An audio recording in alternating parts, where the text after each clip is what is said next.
여러분의 뿔이 되어 주시고 여러분의 산성이 되어 주실 줄로 믿습니다. 예. 요즘 올림픽 때문에 밤잠을 늦게 설치시는 분들이 계실 것입니다. 그래서 낮에 낮잠을 주무시거나 또 조시는 분들이 피곤을 느끼시는 분들이 많을 줄로 압니다. 우리나라가 최근 몇십 년 가운데에 이번에 가장 작은 숫자가 참여했는데 성적은 가장 좋은 성적을 내고 있어서 모든 국민들이 참 힘을 얻고 기뻐하는 것 같습니다. 그런데 배드민턴에서 금메달을 딴 선수가 인터뷰에서 협회의 문제점을 지적하면서 큰 논란과 이슈가 되었지요. 그래서 협회도 힘들어하고 그 말한 선수도 힘들어하는 그런 상황 가운데 있습니다. 다양한 의견들이 있습니다. 잔치 중에 찬물을 끼얹냐, 혹은 터질 게 터졌다, 그런 다양한 찬반 논쟁이 있습니다. 얼마 전에 축구 대표팀 감독을 교체하면서도 축구를 사랑하는 사람들이 들고 일어나서 아직도 그 잡음이 가시지 않은 것 우리가 알고 있지 않습니까? 여러분, 뭔가 새로운 변화와 성장을 이끌어낸다는 것이 쉽지 않습니다. 기존의 시스템을 바꾸는 것이 말처럼 그렇게 단순하지가 않습니다. 작은 스포츠 단체 하나도 이렇게 죽을 힘을 다해서 금메달을 따서 세계 1등이 된 후에야 그 문제점을 좀 지적하면서 고쳐달라고 말할 수 있을 정도니까 뭔가 이 시스템과 체계를 바꾼다는 것이 참 힘든 것 같아요. 이 작은 스포츠 단체 하나도 개혁하고 변화를 이끌어낸다는 것이 이렇게 어려운데 더 큰 단체나 특별히 국가 같은 그런 거대한 조직의 혁명을 이끌어내고 또 조직과 시스템을 새롭게 한다는 것이, 개혁한다는 것이 여러분 쉽지 않아요.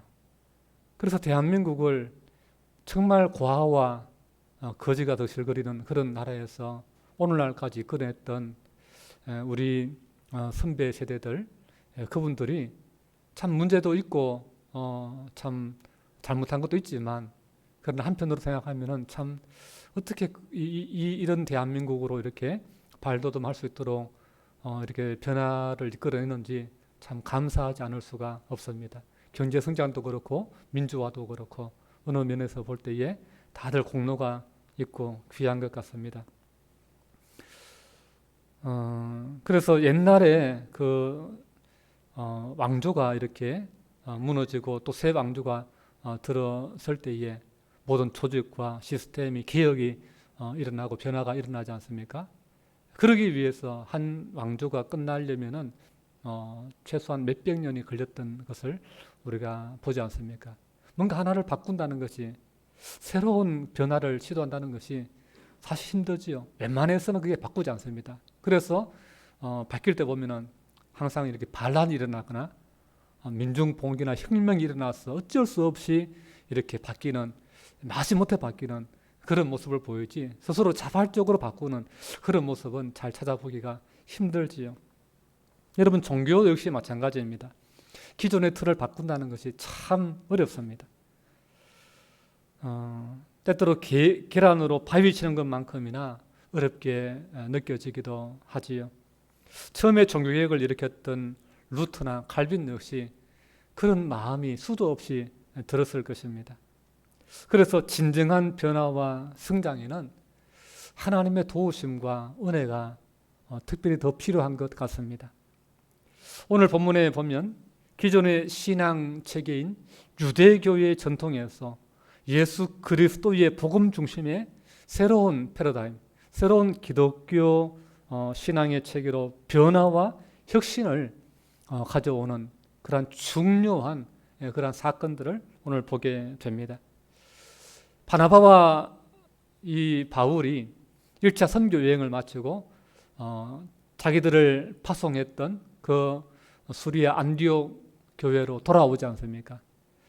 이방 땅 가운데 처음으로 개척된, 세워진 그 안디옥 교회, 자기들을 파송시켜서 후원해주고 기도해준 그 교회로 돌아와서 하나님이 그 1차 선교 여행 동안에 두루두루 다닐 때에 어떻게 역사하셨고 그 이방인들이 복음을 들었을 때에 어떻게 반응했는지, 얼마나 많은 사람들이 그 복음을 기다리고 있었고 예수를 믿고 구원받았는지 그거를 기쁨으로 보고를 했습니다. 그런데 얼마 되지 않았어 이 예루살렘, 그러니까 안디옥 교회의 모교회라고 할 수 있는 그 예루살렘 교회로부터 몇몇의 이 유대인들이 안디옥 교회로 방문을 한 것입니다. 근데 이들이 올라와서 안디옥 교회 교인들에게 이상한 걸 가르치는 거예요. 이상한 걸 요구하는 거예요. 그래서 그 내용이 뭐냐 하면은 너희가 예수를 믿는 것만으로는 부족하다. 예수님을 믿고 영접하는 그것으로만 구원받는 것이 아니다. 너희들이 정말 하나님의 백성이 되고 구원받은 자녀가 되기 위해서는 뭔가 좀 더 너희들이 갖춰야 될 게 있다. 그게 바로 하나님께서 모세로부터 주어진 그 율법을 너희들이 지켜야 된다. 그리고 우리 모든 하나님의 백성 전통적으로 수천 년 동안 지켜오던 그 할례를 이방인들도 받아야 된다. 그래야 하나님의 자녀로서 온전한 자격을 갖추는 거다. 그러면서 할례와 율법을 지키기를 안디옥 교회 이방인 성도들에게 요구를 한 것입니다. 우리 1절 말씀 우리 함께 같이 읽겠습니다. 1절 말씀 시작. 어떤 사람들이 유대로부터 내려와서 형제들을 가르치되 너희가 모세의 법대로 할례를 받지 아니하면 능히 구원을 받지 못하리라 하니. 아멘. 이 예루살렘 교회로부터 올라온 몇몇 이 사람들로 인해서 안디옥 교회가 혼란에 빠졌습니다. 어떻게 해야 구원을 받는 것인가 하는 너무나 중요한 핵심 구원을 받기 위한 조건과 필요가 뭔가 그 부분에 있어서 혼란이 생겼습니다. 이제까지 바나바로부터 배우기는 사도 바울로부터 가르침 받기는 예수 그리스도의 십자가의 보혈을 믿음으로 말미암아 우리의 모든 죄가 사함 받고 그 예수님을 내 마음에 믿고 영접할 때에 하나님의 자녀로 우리를 인쳐주신다.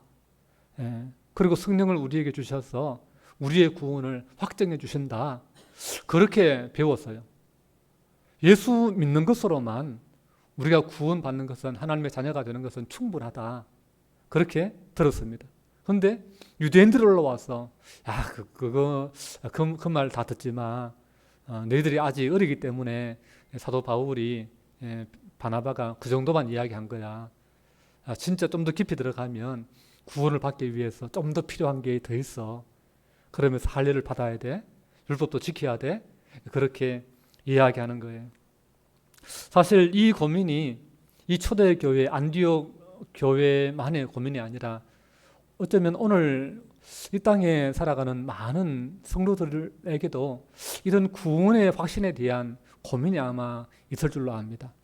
그래서 내가 교회 다니는 걸 분명한데 우리 엄마가 교회 다니라고 해서 또 뭐 친구가 교회 가자고 해서 아니면 내가 또 교회가 적성에 맞아서 나는 다른 종교보다 교회를 다니는데 근데 내가 정말 구원 받았는지 내가 정말 천국에 들어갈 수 있는지 그런 부분에 있어서 좀 확신을 믿으면서도 뭔가 좀 꺼림직해 하는 뭔가 좀 더 필요하지 않을까.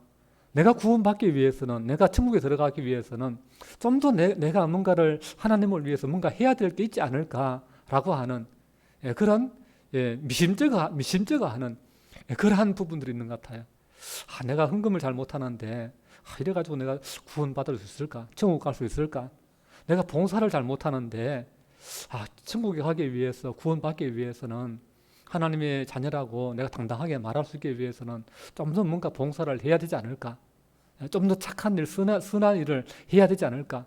어떤 우리가 불안한, 좀 뭐라고 말할 수는 없지만, 누구에게 뭐라고 이렇게 상의할 수는 없지만, 뭔가 내 안에 구원의 확신에 대한 뭔가 불안 같은 것들이 없지 않아 있는 그런 많은 그리스도인들이 있는 것을 보게 됩니다. 그래서 오늘 말씀을 잘 보시면 이 문제와 우리의 문제가 별개인 것처럼 보이지만 사실은 깊이 들어가면은 비슷한 문제예요. 그래서 이 문제를 우리가 오늘 말씀을 통해서 다시 한번 정리하면 좋겠습니다. 그래서 예수님을 믿으면 온전히 100% 구원받는 것이 아닌가, 이외에 어떤 조건들을 더 붙여야 구원이 완성될 수 있단 말인가, 이 문제가 안디옥 교회의 이슈가 된 거예요. 이건 단순한 문제가 아니죠.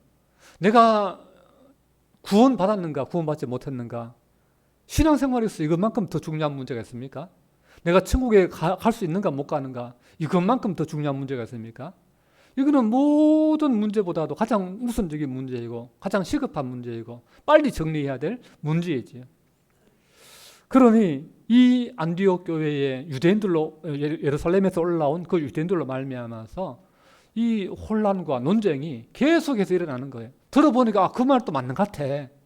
아니야, 우리가 이제까지 예수 믿고 신앙생활 잘하고 기쁘게 생활하고 소망 중에 예수님 예배하고 찬양하고 하나님 잘 섬겼는데 왜 갑자기 우리에게 더 다른 것이 또 필요하단 말인가? 왜 갑자기 엉뚱한 것을 또 우리에게 요구하나? 이 혼란이 오게 될 것입니다.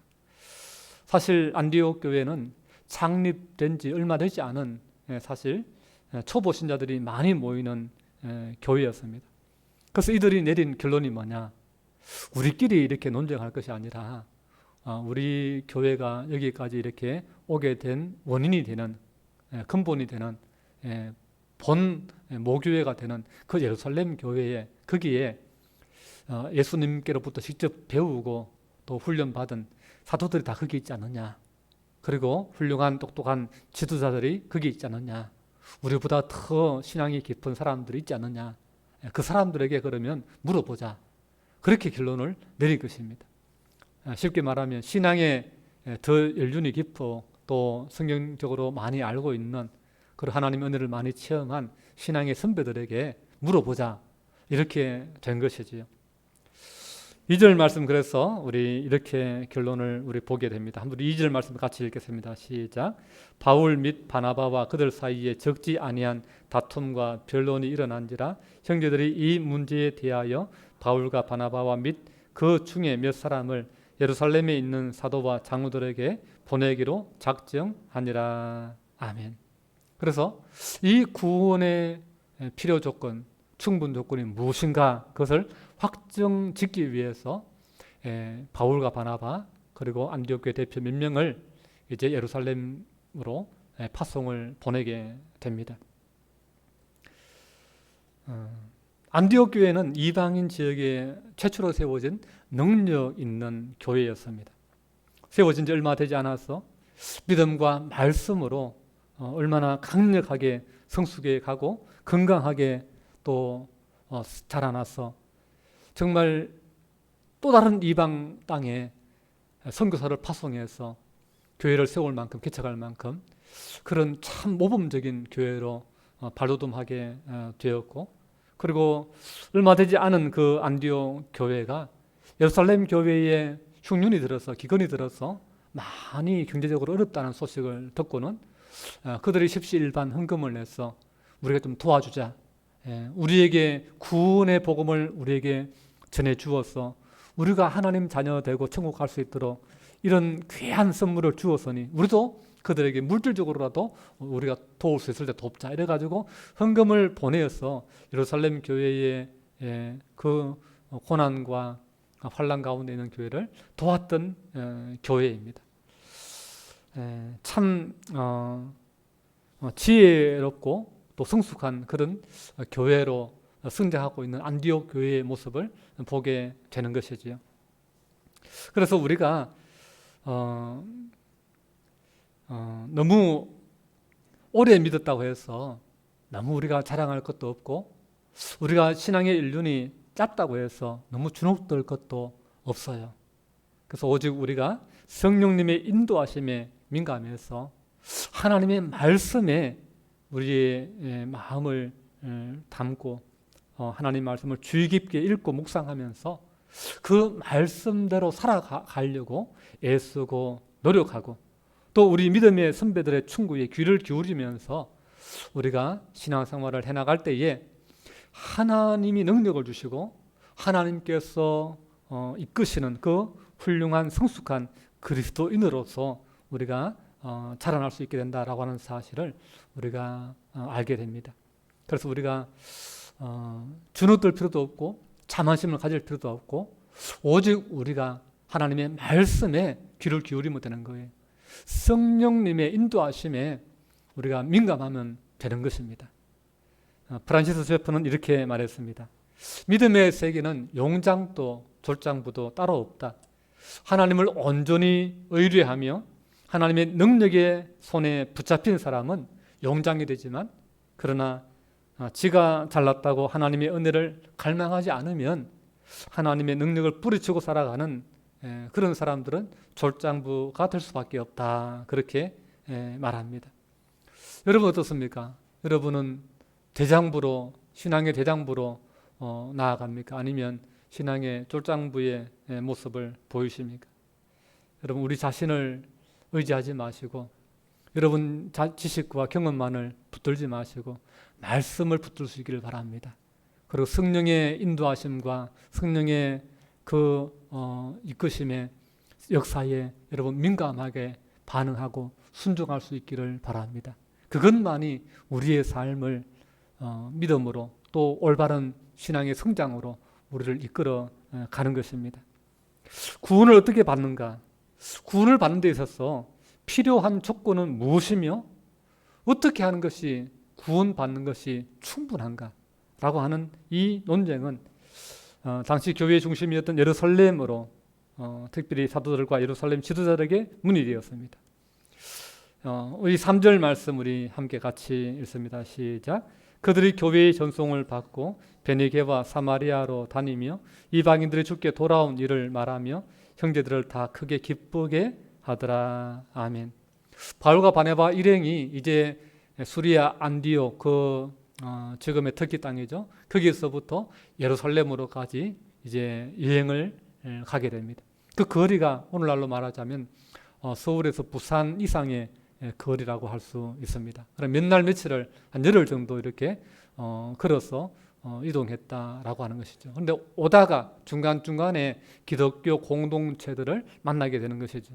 그 교회들을 크고 작은 교회들을 거쳐오게 되는 것이죠. 그래서 베니게에서 그리고 사마리아에서 여러 교회들을 만나서 거기에서도 그 1차 선교 여행 동안에 있었던 하나님의 이방인들을 향한 구원의 역사를 이야기해 주는 것이죠. 듣고는 그들이 너무너무 기뻐하는 거예요.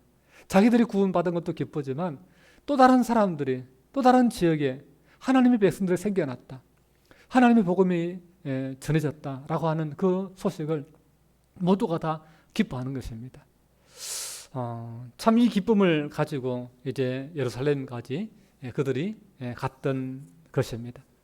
참 우리의 기쁨은 세상이 주는 기쁨도 있지요. 뭐 물질이 주는 기쁨도 있고 뭐 여러 가지 뭐 세상에 그러한 뭐 여행이 주는 기쁨 또 음식이 주는 기쁨들도 있지요. 그러나 우리가 좀 더 깊이 들어가면 정말 우리가 소중히 여겨야 될 것은 하나님이 우리에게 주시는 구원의 기쁨이에요. 하나님의 나라가 확장되고 하나님의 뜻이 이루어진다는 것이 놀라운 기쁨이에요. 우리는 이것을 잊지 말아야 됩니다. 이 기쁨을 우리가 놓치지 말아야 됩니다. 그래서 한 사람이 교회 오는 것, 새로 믿는 것, 여러분 정말 모두가 다 환영하고 기뻐해야 되고 정말 선교 지역에 선교지에 선교사님을 통해서 복음이 들어가고 우상의 제단이 무너지고 하나님의 교회가 세워지고 하나님의 백성들이 늘어나는 것 우리가 정말 기뻐하고 그 보고를 들을 때마다 함께 하나님께 영광을 돌려야 될 줄로 믿습니다. 그래서 우리가 이 복음의 구원의 역사, 이 하나님의 그 나라가 이루어져가는 그 일을 영적인 눈으로 보면서 너희에게 성령이 임하면 예루살렘과 온 유대와 사마리아와 땅끝까지 이르러서 내 증인이 되리라 하신 그 말씀이 이루어져 가고 마침내 마지막에는 주님이 재림하심으로 이 땅에 정말 하나님의 나라가 온전히 이루어진다는 그 하나님의 역사를 볼 수 있는 역사적인 신앙의 안목을 우리가 가질 수 있으면 좋겠습니다. 자, 이렇게 해서 이들이 예루살렘에 도착했고 예루살렘에 와서 다시금 이제 사도 바울과 바나바가 했던 그 선교의 그 보고들을 하게 됩니다. 그래서 더베와 구브로와 그 비시디아 안디옥과 루스드라와 이고니온과 더베로 가서 복음을 전하고 핍박도 받고 또 많은 이방인들이 하나님께 돌아와서 교회가 세워진 그 보고들을 이렇게 합니다. 그런데 그 보고를 잘 듣고 있던 중에 뭔가 시비를 걸고 그 내용에 있어서 문제를 삼는 사람들이 일어나게 되는 것을 보게 됩니다. 5절 말씀입니다. 5절 말씀 같이 읽습니다. 시작. 바리새파 중에 어떤 믿는 사람들이 일어나 말하되 이방인에게 할례를 행하고 모세의 율법을 지키라 명하는 것이 마땅하다 하니라. 아멘. 우려했고 또 예상했던 일이 다시금 벌어진 것입니다. 안디옥 교회에서 일어났던 논란이 여기서도 다시 재현된 것입니다. 이 논쟁에 불을 지핀 핵심적인 사람들이 어떤 신앙의 배경을 가진 사람들인지 오늘 성경은 우리에게 말씀해 주고 있지요. 어떤 사람들입니까? 바리새파 중에 어떤 믿는 자들, 이렇게 소개하고 있습니다. 여러분, 사실 사도 바울도 바리새파에 속해 있던 사람이었지요. 그래서 다른 성경에 사도 바울이 자신을 소개하는 것을 보면 자신이 과거에 바리새인 중에 바리새인이었다, 이렇게 소개하는 내용을 보게 됩니다. 이 바리새인들은요, 율법을 철저하게 연구하고 율법에 목숨을 거는 사람들이었습니다. 그래서 모든 사람들에게, 유대인들에게 하나님의 백성이라면 율법을 알아야 된다, 율법을 배워야 된다, 그리고 이 율법을 철저하게 지켜야 된다. 이 율법을 지키지 않아서 우리 민족이 이렇게 망했고 어려움을 겪는 거다. 우리 민족이 다시 강하게 다윗 왕국처럼 회복되려면 이 율법을 지켜야 된다. 그렇게 율법에 목숨을 걸었던 사람들이 바로 이 바리새인들이었습니다. 그래서 이들은 모토가 우리의 구원은 율법을 지키는 것에 있다. 그래서 율법을 배우고 익히고 지키자. 이것이 그들의 삶의 모토였습니다. 그런데 이렇게 철저히 율법을 지키는 바리새인 중에도, 율법을 지켜야 구원받는다라고 주장하는 그 바리새인 중에도 예수를 믿어야 구원받는다라고 생각을 바꾼 사람들이 있었던 것입니다. 그래서 그들 중에, 이제 바리새인들 중에 마음을 고쳐먹고 성경을 다시 보니까 하나님이 우리에게 보내주시고자 했던 메시아, 그 구세주가 바로 예수님이구나 하는 깨달음을 받은 사람들이 있었던 것이죠. 그래서 그 예수를 믿어야 구원받는다라고 이 깨달음을 받은 바리새인들이 이제 교회 공동체 안에 들어와 있었던 것입니다. 지금 그들이 바나바와 바울의 보고를 듣고 시비를 걸고 논쟁을 촉발시킨 것입니다. 그러면서 이방인들이 예수님만 믿고 구원받고 하나님의 자녀가 되었다고요? 이익이 있습니다. 이익이 있습니다. 그러면서 손을 들고 그것만으로는 부족합니다. 예수를 믿어야 되지만 그러나 율법도 그들에게 가르쳐야 됩니다. 율법도 지키도록 해야 됩니다. 그리고 할례를 우리처럼 똑같이 받게 해야 됩니다. 그래야 구원의 필수는 예수님이지만 그러나 충분하지 않습니다. 충분 조건이 채워지기 위해서는 율법도 지키고 할례도 받아야 됩니다. 그래야 온전한 구원을 받습니다. 자기들이 그렇게 믿고 있거든요. 그러니까 자기들처럼 이방인들도 그렇게 해야 된다라고 주장하고 있는 것입니다. 그래서 이 문제 때문에 논쟁이 다시 일어나게 된 것입니다. 다시 아니다. 예수님만으로 충분하다. 그렇게 주장하는 바울과 바나바, 안디옥 교회에서 온 사람들의 주장과 아니야, 율법을 지켜야 돼, 할례 행해야 돼, 그러면서 주장하는 히브리 출신 배경을 가진 그리스도인들이 이렇게 논쟁이, 불꽃 튀는 논쟁이 일어나게 된 것입니다. 그러니까 예루살렘 교회가 갑자기 이게 웅성웅성하게 된 거죠. 야, 이 문제 심각한데? 야, 이거 빨리 정리해야 되겠는데? 그래서 사도들과 장로들이 다 회의를 소집하게 된 것이죠. 그 말씀들이 이제 6절에 이렇게 있게 된 것을 보게 됩니다. 그래서 심각한 논쟁이 이렇게 양쪽에서 서로 치열하게 논쟁이 일어납니다. 그 일어나는 가운데에 팽팽히 맞서서 결론이 잘 나지 않습니다. 이러다가는 오히려 상대방을 비난하게 되고 상대방을 믿음 없다, 문제 많다, 정죄하게 되면서 교회가 쪼개질 위험이 있게 될 수도 있는 것이죠. 사실 우리 그 교회의 교단에 그런 나누어지게 된 그런 배경에 그런 교리적인 논쟁들도 사실 있는 것을 보게 됩니다. 그래서 그걸 듣고 있던 사도 베드로가 나서서 토론을 중재하고 토론의 중지를 모아서 그것을 이끌어가는 것을 보게 되는 것이죠. 우리 7절 말씀 같이 읽습니다. 7절 말씀 시작.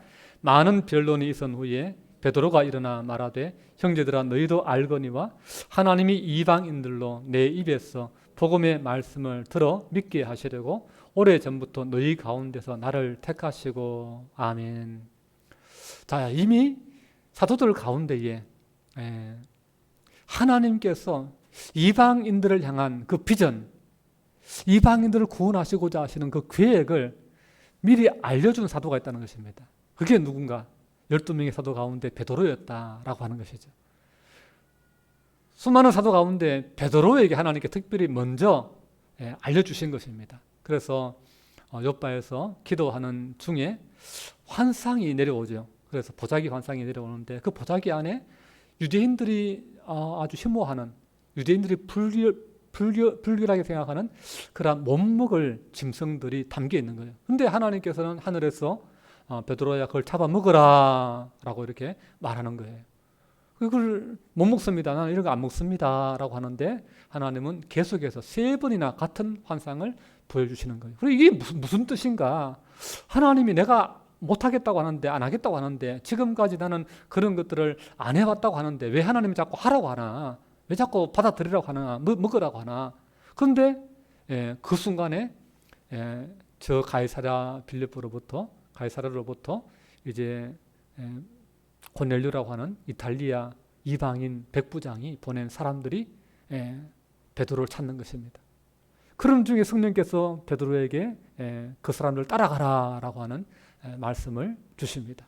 그걸 따라갔더니 고넬료라는 백부장이 우리에게도 하나님의 말씀을 좀 전해주십시오. 복음을 전해주십시오. 복음에 목말라 하고 있는 겁니다. 그래서 하나님이 참 우리가 불결하게 생각하는 아주 참 혐오하는 그 이방인들을 하나님께서 보여주시고 보자기에 담아서 그걸 먹어라, 받아들여라 그렇게 하셨나 보다. 그렇게 이제 깨닫고는 복음을 전하죠. 복음을 전하는데 사도행전 2장에서 그들이 경험했던 성령의 임재를, 강한 임재를, 역사를 그 이방인들에게도 베풀어 주시는 그 하나님의 구원의 역사를 베드로가 거기서 보게 되는 것이죠. 그 이야기를 지금 오늘 그 논쟁 가운데서 사도 베드로가 이야기하는 것입니다. 하나님께서 장차 이방인들에게 행하실 일들을 제일 먼저 이 사도 베드로가 이미 사도행전 10장에서 경험을 했습니다. 그러면서 이 사도 베드로가 굉장히 열린 합리적인 그러한 주장을 하게 됩니다. 자, 우리가 예수 그리스도의 피 묻은 복음으로 말미암아 율법을 알고 지킴으로 구원받은 것이 아니라 예수 그리스도의 피 묻은 복음으로 말미암아 구원을 받은 것이 아니냐. 실제로 구약의 율법, 그 모세의 율법은 우리 조상들도 사실 성경을 잘 읽어보면 우리 조상들도 그 100% 다 못 지킨 그런 내용이 아니냐. 그리고 실제 지금 우리들도, 유대인인 우리들도 모세에 기록된 율법 우리 다 지키고 있느냐? 다 못 지키지 않느냐? 그런 멍에를 왜 이방인들을 율법도 모르고 율법도 주지 않았던 그 이방인들로 하여금 멍에를 매도록 그렇게 우리가 요구하느냐? 이건 뭔가 잘못되지 않았느냐? 사도 베드로가 그렇게 지금 이야기하는 것이죠.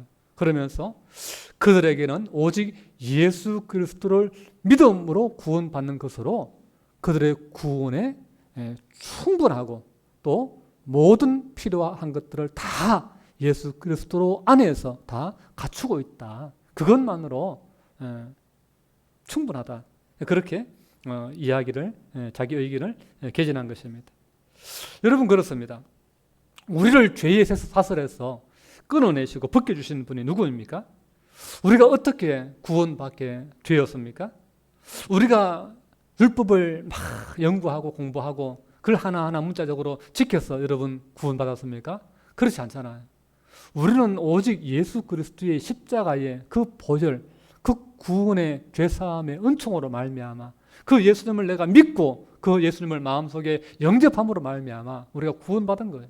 하나님의 자녀가 된 것입니다. 예수 그리스도의 공로, 그분의 은혜로 우리가 하나님의 자녀가 된 줄로 믿습니다. 오늘 우리는 기존의 신앙 체계인 유대교 전통에서 예수 그리스도의 복음 중심의 새로운 기독교 신앙 체계로의 변화와 혁신이 일어나고 있는 이 현장을 이 본문의 말씀을 통해서 보고 있는 것입니다. 이 변화의 핵심은 결국 뭡니까? 사람이 아는 것이죠. 사람의 머리를 연구해서 구원은 이런 거야. 천국에 가려면 이렇게 해야 돼. 사람이 연구해서 만들어낸 게 아니에요. 하나님이 그 아들 예수 그리스도를 땅에 보내심으로 말미암아 예수님이 이 땅에 오셔서 하나님의 말씀을 구약에 예언된 말씀을 성취하심으로 말미암아 십자가 져 주시고 부활하심으로 말미암아 하나님의 역사로 말미암아 그 구원이 우리에게 오게 된 거예요. 하나님이 이루신 구원에 있어서 우리가 보탠 것이 아무것도 없는 거예요. 우리가 뭔가 지식적으로 발견해내고 발명해낸 것이 아무것도 없는 거예요.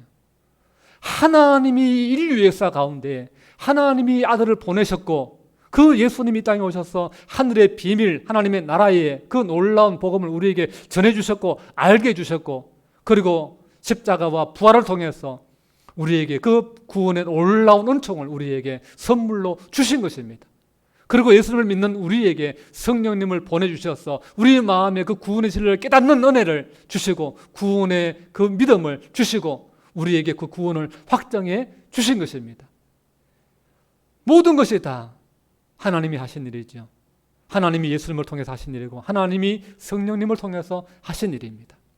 그래서 이 초대 교회가 결론을 사도 바울을 통해서 또 그 예루살렘 교회의 지도자들을 통해서 이루어 가시는 그 결론은 사람의 머리에서 결론 짓는 것이 아니라 하나님이 행하시는 일에 집중함으로 말미암아 하나님이 이루신 예수 그리스도의 행하신 일, 성령을 보내신 하나님께서 성령을 통해서 행하신 일, 그 일을 집중하면서 하나님의 뜻을 분별함으로 하나님의 그 역사를 믿음으로 순종함으로 이 기독교 신앙 체계가 이루어지게 되었다라고 하는 사실을 우리가 알게 되는 것이지요. 그래서 결론이 뭡니까? 성령님은 하나님은 인류를 구원하는 데 있어서 이방인이나 유대인이나 차별을 두지 않으신다. 모두 다 한결같이 예수 그리스도만으로 구원받는데 충분하고 필요하다. 필요한 조건을 다 갖추고 있다라고 하시는 것이죠. 인간이 구원받는데 예수 그리스도를 믿는 믿음 외에 다른 뭔가를 더 요구하는 것은 합당하지 않다. 예수님만 잘 믿으면 된다라고 하는 것이 오늘 말씀의 결론입니다. 오늘날 교회에 규칙도 많고 규정도 여러 가지 많이 만들어 놓았습니다. 한때는 교회 안에서 희한한 그 전통을 고집할 때가 있었습니다. 그래서 찬양대도 옛날에 처음 한때는요 남자 여자 서지 않고 남자만 세웠어요. 여자는 죄가 많다 이래가지고 여자는 찬양대에 세우지 않았어요. 그리고 남자들도 나이가 들면 또 죄를 많이 짓기 때문에 변성기가 오기 전에 그 타락한 목소리로 찬양하면 안 된다 가지고 변성기 오기 전에 미소년 아이들만 세워서 찬양을 부르게 한 때가 있었습니다. 그를 바꾸는 것이 쉽지 않았습니다. 또 피아노가 이렇게 들어와 있습니다만은 교회 악기로 이제 뭐 당연시 하지만은 한때 이것 역시 세상의 그런 악기라고 생각하고 오르간만 써야 된다라고 이렇게 고집할 때도 있었습니다. 뭔가를 우리가 새롭게 변화하고 혁신한다는 것이 참 쉽지 않습니다. 그러나 우리가 정말 우리의 신앙에 있어서 우리가 진짜 우리 마음속의 중심에 기억하고 붙들어야 되는 것이 있습니다. 그것은 변하지 않는 진리, 변하지 않는 신앙의 자세는 하나님을 경외하는 것입니다. 하나님을 경외하고 하나님의 말씀을 어느 한 부분만을 고집하지 말고 하나님 말씀 전체를 통해서 하나님이 이 역사 가운데 어떻게 하나님의 뜻을 나타내시는가, 그것을 우리가 잘 말씀에 주의를 기울이고 하나님이 우리에게 놀라운 구원의 은총을 베푸신 예수 그리스도, 우리를 구원하기 위해 십자가 피 흘리신 그리고 부활하신 그 주님을 우리가 믿고 사랑하는 그것이 우리 신앙의 핵심인 줄로 압니다. 그리고 그 믿음을 우리로 하여금 가질 수 있도록 구원의 그 확신을 인쳐주시는, 구원을 확증해 주시는 성령님께서 역사하시고 감동하시고 이끌어가시는 그 은혜들을 우리가 알고 또 받아들이는 것, 이것이 우리 신앙의 핵심이고 가장 중요한 요소인 줄로 압니다. 바라기는 오늘 우리 모두가 예수 그리스도 안에서 겸손과 사랑과 섬김을 가지고 교회를 교회되게 하는 그러한 아름다운 신앙의 전통을 세워갈 수 있는, 그리고 하나님의 나라를 잘 세워갈 수 있는 그런 우리 모두가 될 수 있기를 주님의 이름으로 축원합니다. 기도하겠습니다. 걸어가신 아버지 하나님, 십자가 위에서 과거와 현재와 미래의 우리의 모든 죄를 대신 지시고 죽으신 주님을 찬양합니다. 그 은혜로 우리가 영생을 얻었고 구원을 받았음을 믿습니다. 그 외에 어떤 조건도 누구에게 더 붙이거나 강요하지 않는 그러한 성숙한 그리스도인들이 되도록 우리를 붙잡아 주시옵소서. 오직 하나님을 경외하며 나를 구원하신 예수님을 사랑하며 또한 우리의 믿음의 확정을 인치신 성령의 역사에 민감하고 성령의 이끄심과 그 음성에 순종해 나가는 그러한 복된 교회의 구성원들 다 되도록, 그러한 우리 안동명성교회 또 한국교회 되도록 하나님 인도하여 주시옵소서. 모든 말씀 예수님 이름으로 기도하옵나이다. 아멘.